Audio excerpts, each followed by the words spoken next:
I'm with Julia Michelle Dabdoub from the Arab Women's Union. Now, Julia, what is the Arab Women's Union? The Arab Women's Union is a charitable society founded in 1947. It follows the rules of charitable societies since the Turkish regime, which is charitable, social and cultural. But it is mostly charitable. But any society of women who can expand, they can also make cultural and social activities. What sort of activities do you actually do here? We started in 47 as a first aid center. It was, the war of Palestine. After the war was over, we started by helping the refugees, the children, feeding the children mostly. We had 20 years of having every day 500 children. We started from 10 in the morning till 1, all ages, from few months, from 10 months to 5 years. This was one of the big projects. After the time went better, we started helping students, school children, financially, and we had also a doctor coming to visit, freely the sick.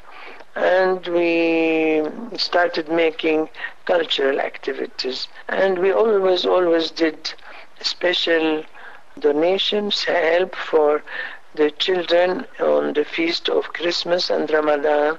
We used to make them a party, 200 children, to whom we gave clothes and toys and sweets and every year. Now, in 1948, you said there was refugees. Were there many refugees in 48?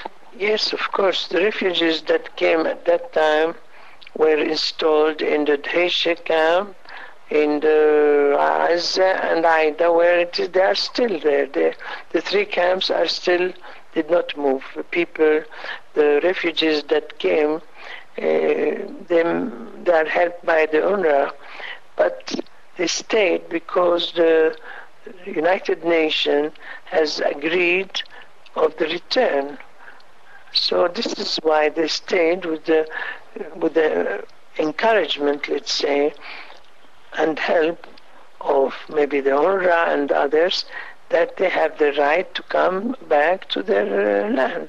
So this is the big problem now, because their land, it is no more found. I don't know if they even have their documents, and they want to come back, and so we have to solve this problem, because if not, we don't solve it, the problem will continue. What was the mood and the feeling like in 1948 when all this happened? So when something happens that you never expected, you don't know what was going on. We thought it's a question of few days. Many people left their homes in Jerusalem, Jaffa, because there was, shooting and problems, and they thought they will come back. They just took, like going on a holiday or on a weekend, they just took the necessary clothes and closed very well the houses and left, and they never came back. Was it a surprise to the people here that Israel became a nation? Surprise. It was something unbelievable that they became a nation, and in our own land we were nobody. We were, we heard that the comment is that we were ethnic groups. We were never anybody. I don't know. I cannot explain to you. It's very hard. Even I know many Jewish writers, many Jewish people who don't like this idea. They know and they write and they criticize. We two people, we lived very well together.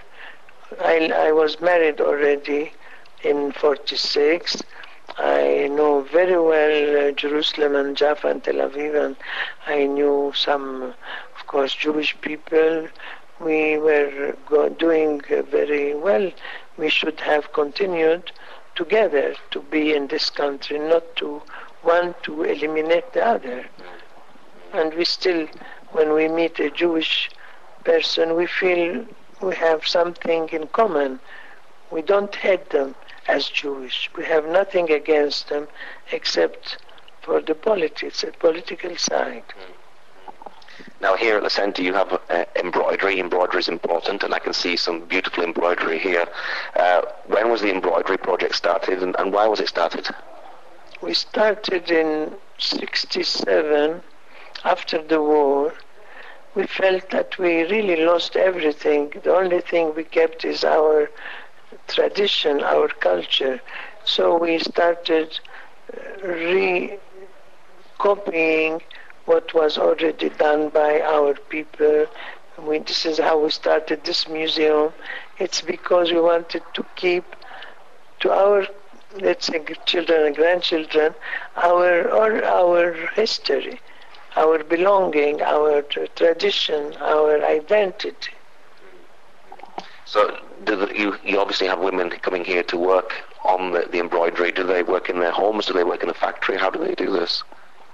No, the idea was, when we started, first of all, we asked any woman who needs help, the work that they do doesn't make a living for a family, but it's like help with the husband.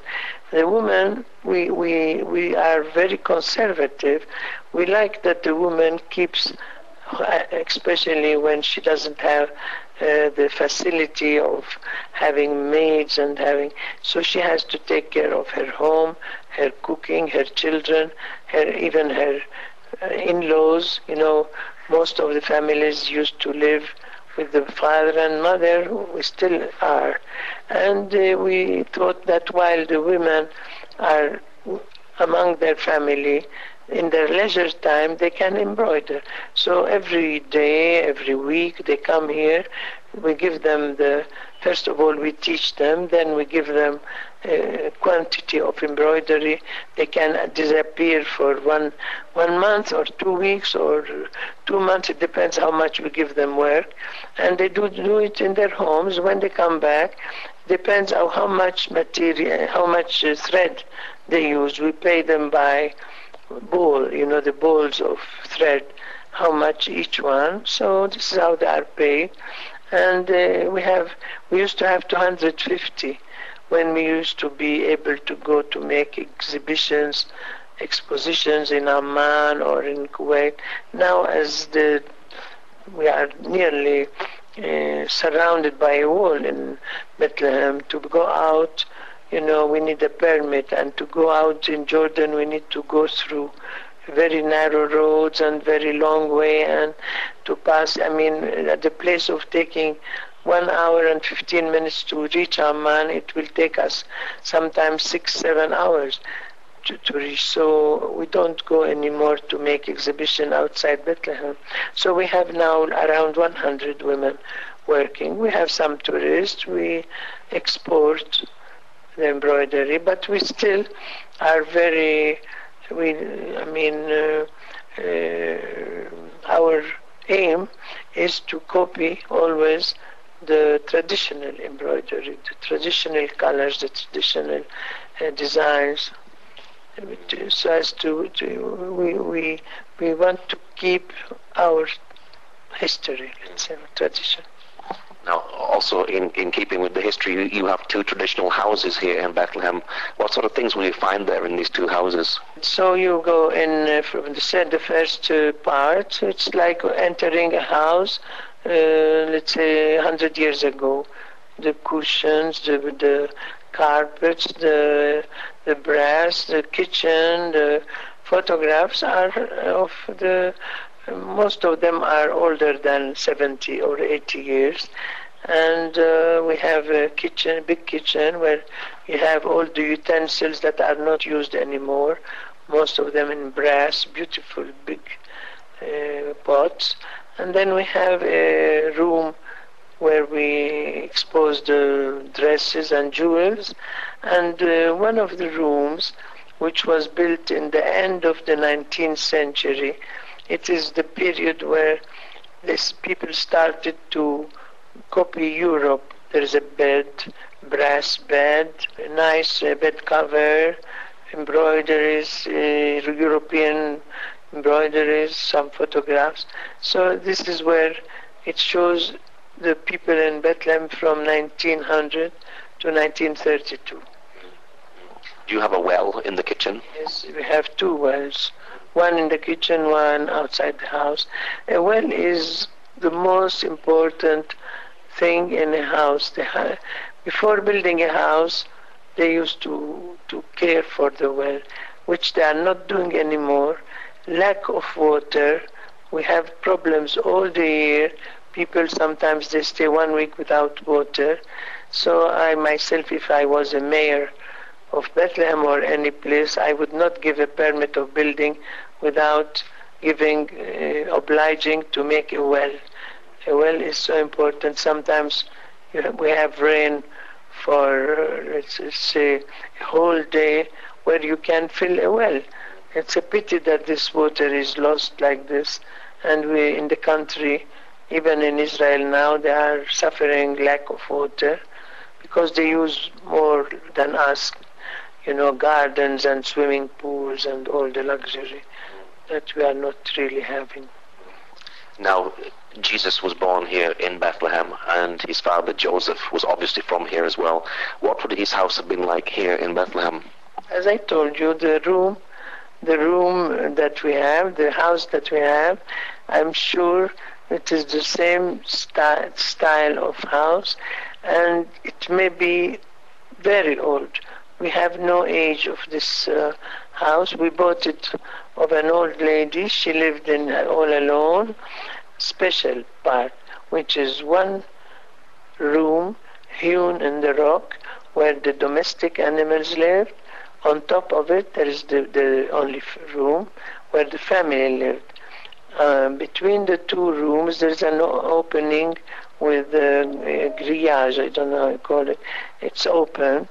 So when you are in your room, you can see or feel that the animals are, or maybe the heat of the animals. I don't know why it was an opening between these two rooms.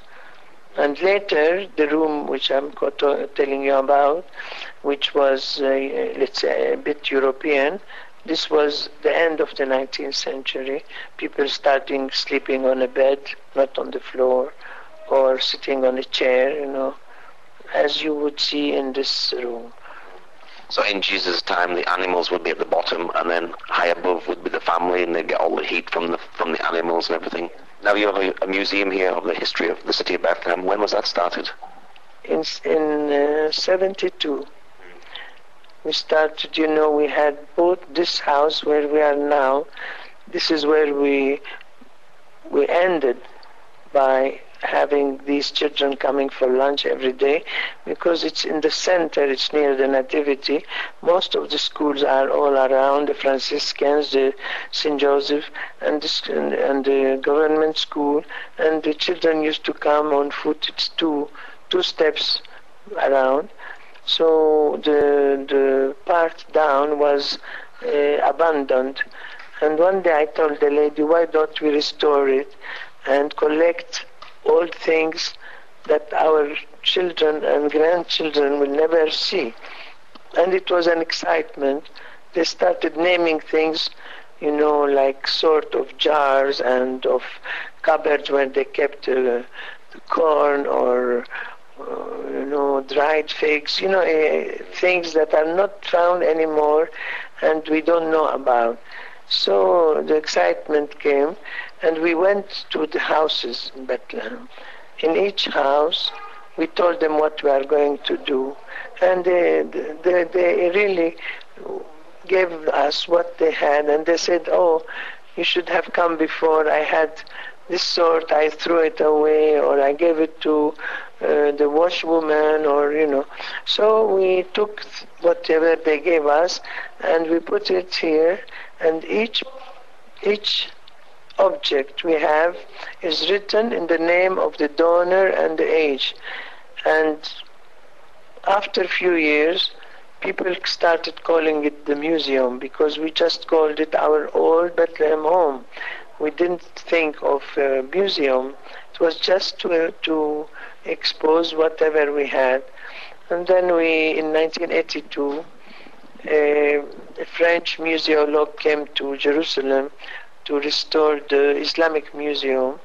At that time, I asked the French Consul General if we could lend us this person to reconstruct the objects, and she came and we continued, So now we are the same, everything is the same, nothing was damaged. It's now 35 years, 36 years. Every object we took, every day we open, the dust clean, as if it is a real home. So we are very lucky to have every object that stayed in its place. Now you actually found an archaeological site underneath the museum. What happened there and how did you find it? We don't have any archaeology here. We have in another building which is facing the Jasser Intercontinental Hotel, we started building another museum which will be specialized in the history of the city of Bethlehem. This is different. There you have mostly books written by Bethlehem people, old magazine journals, photographs, a lot of photographs. It will be a cultural thing, mostly the culture of the people. It has nothing to do with objects. So what did you find as an archaeological piece there? In that place, when we started the building, in the middle of the land there was a Roman aqueduct. The aqueduct came from the Solomon's pools to the mosque. The water used to come from springs in this area to Jerusalem. So the aqueduct was in the middle of the land. So the archaeological department stopped us from the bigger building and said, you cannot build in a land where there is this archaeological site. So we asked them that we raise the building, leave the canal uncovered, we restore it, we'll make an archaeological site. And they were convinced, they gave us the permit. It was during the Israeli occupation, it was in the 1982, I think. And with this permit, we raised the building. Now it's uncovered. We hope very soon to start the ground floor, because the first floor is already finished. We are opening, we did a small opening. The second story is not finished, and the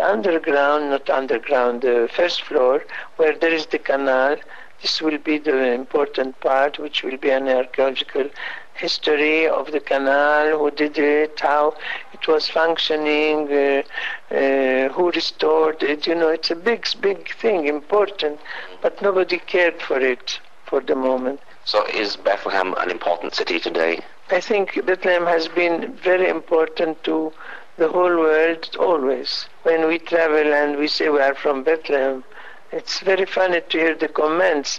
Some of them are, very much impressed. Some say, does it exist?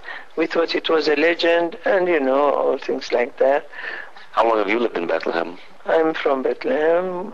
My parents, my family came in 1700, but most of the families here are much older than that. Some of them, they have 500, 600 years of history. And before, we don't know, because most of the archives were burnt. There was a municipality here in Bethlehem that was burnt in 1938. All the archives were burnt. So, but some families, they have proofs that they are here for more than 600 years. Well, Julie, it's been lovely chatting with you. Thank you very much. Thank you.